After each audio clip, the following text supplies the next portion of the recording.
Bâtiment recherché pour accueillir des œuvres d'art publiques. Une étincelle pour les futurs entrepreneurs. L'impasse persiste entre le SAQ et ses employés de magasins et de bureaux.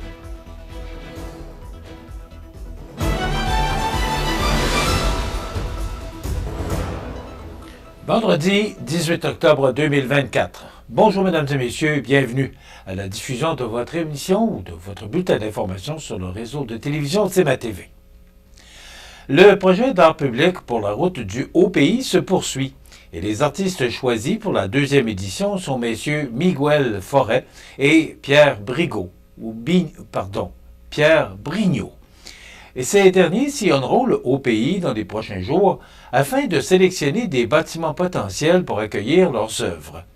Une première édition avait eu lieu en 2022 avec 8 créations. Pour la deuxième édition en 2024-2025, l'objectif est d'augmenter le nombre d'œuvres pour créer un impact significatif et une vingtaine d'œuvres sont prévues pour ce projet. Les artistes débutent, dès à présent, le repérage des bâtiments secondaires qui pourront accueillir ces réalisations. Ces structures, idéalement situées à proximité de la route, doivent être visibles pour les automobilistes. L'objectif du projet est de mettre en lumière le caractère unique et authentique du Haut-Pays. Le concept des deux artistes s'inspire des timbres-poste qui commémorent des éléments valorisés et identitaires du Kamouraska. La carte de la route est disponible sur le site web de la MRC de Kamouraska. Sylvain Roy, préfet élu de la MRC, est enthousiaste face à cette initiative et remercie à l'avance les propriétaires qui auront le plaisir d'accueillir ces créations artistiques sur leur bâtiment. Je suis convaincu que cette vitrine d'art public contribuera à enrichir le paysage du Haut-Pays de Kamouraska et à éveiller la curiosité des passants, a-t-il déclaré. Le projet est financé par l'entente de développement culturel de la MRC de Kamouraska et du ministère de la Culture et des Communications pour un montant de 25 000 $ et par les 7 municipalités du Haut-Pays qui fournissent chacune 1 000 $ pour une enveloppe totale de 32 000 $. Les Midis enflammés, une série de rencontres inspirantes destinées à stimuler l'esprit entrepreneurial, est une invitation lancée par la MRC de Montmagny à tous les jeunes adultes qui rêvent de se lancer en affaires. Le premier de la série de ces rendez-vous se tiendra dans le hall d'entrée de l'édifice Amable Bélanger le mercredi 6 novembre prochain, d'11h30 à 13h, et ce, tout à fait gratuitement. Chaque rencontre permettra à des entrepreneurs locaux tels qu'Hugo Aubin-Nadeau, président et copropriétaire de Satire Productions, MDM Publicité et Vigo Amusement Mobile, de partager leur parcours, leur succès, les leçons apprises et les pièges à éviter. Les promoteurs, durant une vingtaine de minutes, parleront de leurs expériences entrepreneuriales, suivies d'une présentation de 10 minutes des ressources disponibles pour soutenir les nouveaux entrepreneurs offertes par le CJE, la SDE et le CLD. Sous le thème « Les Midis enflammés », les futurs entrepreneurs sont invités à voir grand, tout en rappelant à ces futurs gens d'affaires que la région de Montmagny est un lieu idéal pour concrétiser leurs ambitions. Ces rencontres informelles visent à créer un espace propice aux échanges et au partage d'idées avec des intervenants passionnés qui sont prêts à vous inspirer et à vous soutenir. L'impasse persiste entre la SAQ et ses employés de magasins et de bureaux. On vous donne tous les détails dans 60 secondes. Je m'appelle Suzy Bertrand, je travaille pour CJSR, la télévision communautaire à Saint-Raymond. Je suis la directrice générale. Mon nom est Marc Lépris, donc je suis directeur de la télévision de la Métis. Bonjour, mon nom est Danielle Yvon, directrice générale de CTRP. Bonjour, je suis Sophie Ricard, je suis directrice à la télévision communautaire de Saint-Maxime-du-Mont-Louis en Haute-Gaspésie.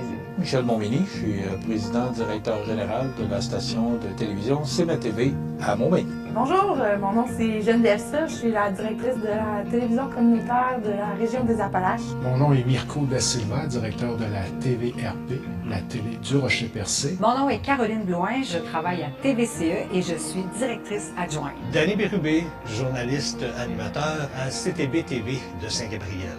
Bonjour, Ghislain Vachon, je suis coordonnateur de la télévision communautaire des Basques du Haut-Pays. Je m'appelle Émilie Boulay-Chouinard, je suis la directrice de la télévision communautaire de la vallée de la Matapédia, communément appelée TBC de la Matapédia. Francis Fortier, directeur général de la télévision communautaire de l'Érable. Roger Roy, directeur de TV Haute-Gaspésie à Saint-Anne-des-Monts. Bonjour, mon nom est Martin Ouellet. Je suis directeur général à la télévision communautaire de Charlevoix-Ouest, TVCO.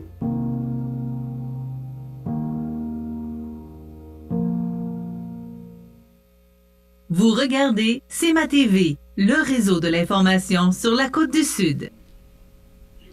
Choqués de voir leur employeur refuser toute discussion sur les dernières demandes portées par le comité après 22 mois de négociations, et voir que c'est toujours l'impasse entre la SAQ et ses employés de magasins et de bureaux, ces derniers ont exercé une 3e journée de grève jeudi. On se sent floué, affirme la présidente du syndicat, Lisa Courtemanche. Ça fait 2 ans qu'on se fait dire, au sujet de chaque demande pouvant avoir une incidence financière, qu'on allait en discuter après avoir réglé les clauses normatives. Or, nous y voilà. Sauf que l'employeur nous dépose son offre financière en posant comme condition qu'il faudrait accepter tous les reculs qu'il exige, tout en retirant chacune de nos demandes. Ça n'a juste pas de bon sens. Les employés de la SAQ désirent limiter le recours à la main-d'œuvre précaire pour assurer les opérations courantes de la société d'État, encore marquée par l'abolition de dizaines de postes réguliers en début d'année. À la SAQ, près de 70% des employés travaillent à temps partiel et sur appel, déplore Barbara Poirier, présidente du Conseil central de Québec-Chaudière-Appalaches CSN. Ça prend 12 ans avant d'avoir un poste régulier. Il n'y a pas une entreprise au Québec dont le modèle d'affaires repose autant sur la précarité de son personnel.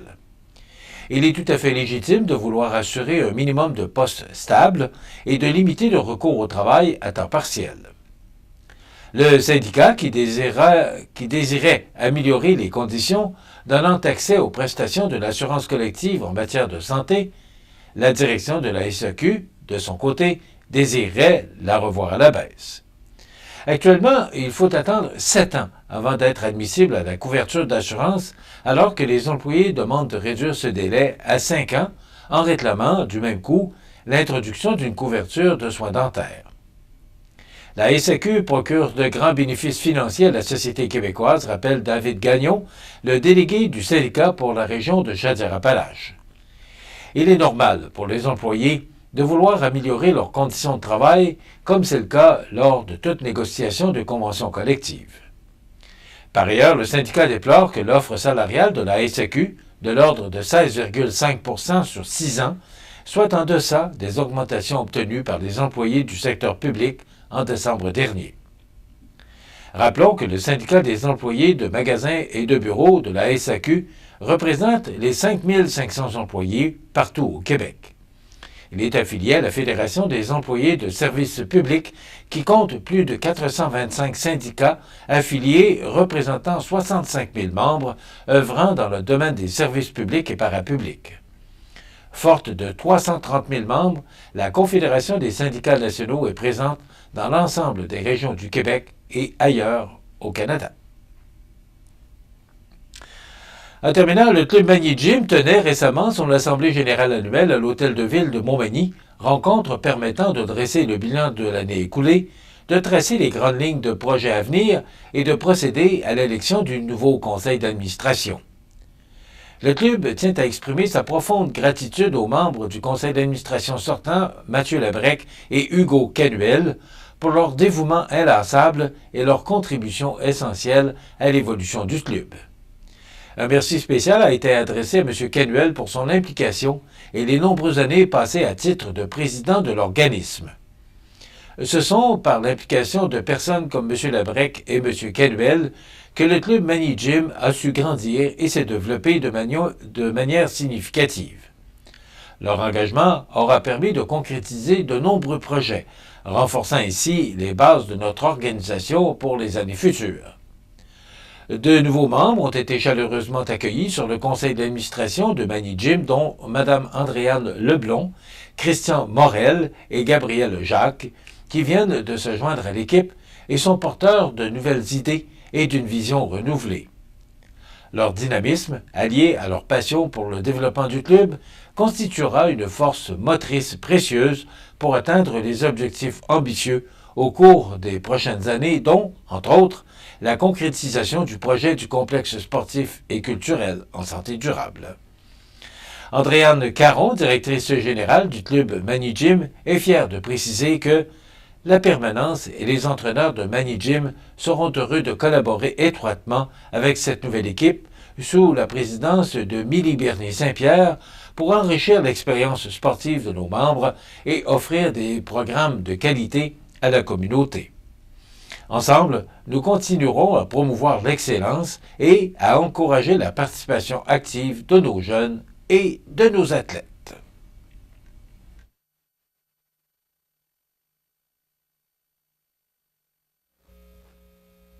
Les sports, présentés par Groupe Corriveau, entrepreneur électricien et plomberie, un appel, 4 services. Groupe Corriveau à Montmagny, 418 248 8992, votre solution.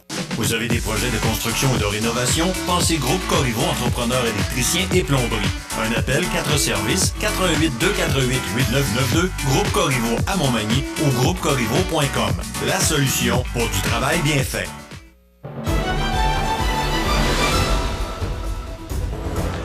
Au sport, avant de vous faire part des matchs à l'affiche cette fin de semaine, l'Everest de la Côte-du-Sud subissait le vrai test hier soir, jeudi, sur la route, face au premier du circuit Fitzbee, les Braves de Valleyfield. Le club sud-côtois a été en mesure de prendre les devants en début de deuxième période, mais les locaux ont trouvé une façon de revenir et de l'emporter 6-2. Tommy Bouchard a enfilé 2 buts dans ce match. Dimanche, l'Everest sera à l'Arena de Montmagny à 14h pour y affronter le Cobra de Terrebonne. Du côté de la Ligue junior 2A, le Caron Industrie sera sur la route samedi soir, 19h20, face au La Fontaine de Bellechasse à l'Arena de Saint-Henri. Et le lendemain, dimanche 20 octobre, l'équipe sera de retour à la maison dès 17h pour y affronter le Livionda. Dans la Ligue de hockey Côte-du-Sud, 4 parties seront présentées ce week-end, celles-ci ayant toutes lieu ce vendredi soir, 18 octobre. Sainte-Marie visitera Montmagny à 20h30 et à la même heure, Saint-Prosper recevra la visite des mercenaires de Lotbinière. À 20h45, le premier affrontement 100% belge-chassois de la nouvelle saison sera présenté à l'Aréna de Saint-Charles, alors que le Plastic Mort sera de passage. Enfin, Saint-Jean-Port-Joli se retrouvera en Beauce afin de se mesurer au Family Prix de Saint-Joseph, rencontre qui débutera à 21h. Et dans la Ligue de hockey olympique de Montmagny, samedi soir 19 novembre à l'Aréna de Montmagny, le restaurant à la Rive rencontrera le groupe MG et à 21h30, Armoire Mathurin affrontera le hockey pneu André Ouellette. Les résultats de tous ces matchs vous seront dévoilés lundi et mardi dans l'émission Bonjour Côte-du-Sud. Voilà ce qui complète ce bulletin du 18 octobre. Dans quelques instants, on vous offre et on vous présente les prévisions de la météo, très encourageantes d'ailleurs. C'est tout pour l'instant. Bonne journée, mesdames, messieurs. Pour rejoindre la salle de nouvelles de CMA-TV, nouvelles au pluriel @cmatv.ca ou encore 418 241 13 13 poste 226.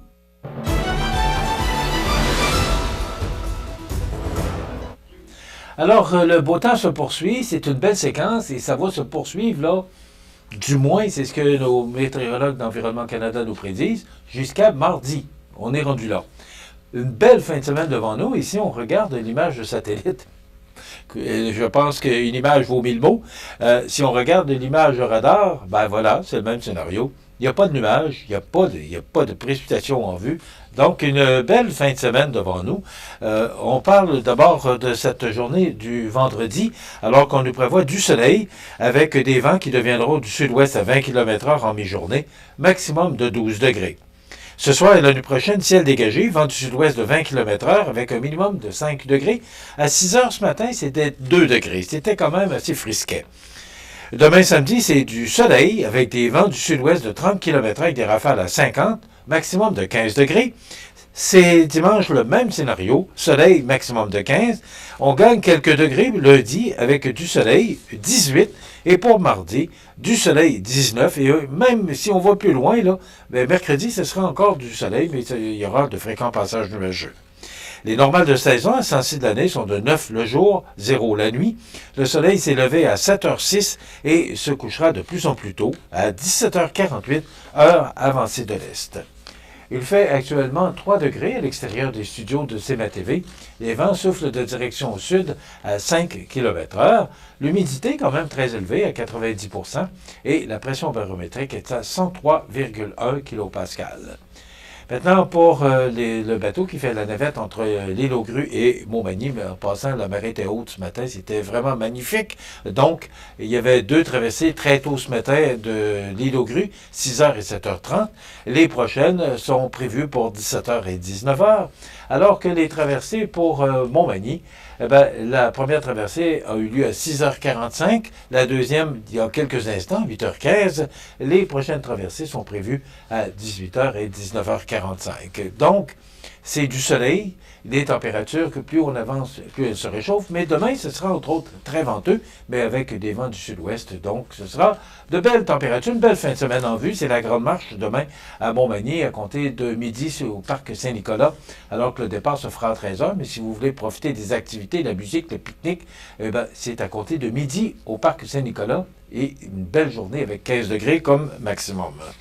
Maintenant, pour le menu de cette émission du 18 octobre, dans un moment, on vous présente notre pharmacien Daniel Lachance qui nous parlera santé et à la découverte des télés régionales. Bien, aujourd'hui, on se rend dans la région de Métis à Montgély, alors qu'on vous présente la télévision de cette région. Il y aura aussi l'actualité et les avis de décès. Donc, c'est ce qu'on vous propose comme menu de cette émission du 18 octobre. Bonne émission.